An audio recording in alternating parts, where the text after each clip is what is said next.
from 2014. ICAC is campaigning very hard to have its work curtailed by political intervention. It has claimed a police minister and 2 premiers of New South Wales without ever presenting a case against any of them. It now threatens to produce a report and time it for 3 months prior to the next election without providing details of the accused of what they are accused of. Coincidentally, today is the birthday of Maximilien de Robespierre, who was incorruptibly stupid. His contribution to modern society was to model behaviour that gives teflon to the left.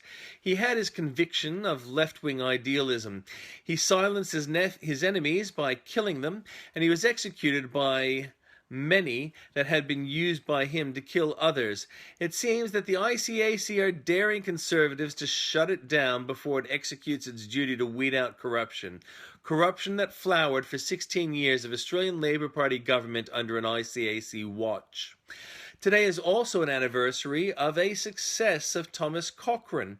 Cochrane was the proto-figure of Hornblower. He was radical and persecuted by Tory Conservatives.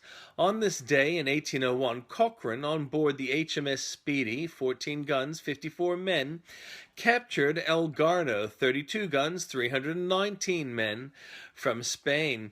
Cochrane flew an American flag and approached so closely to El Garno that its guns could not depress to fire on the Speedy's hull.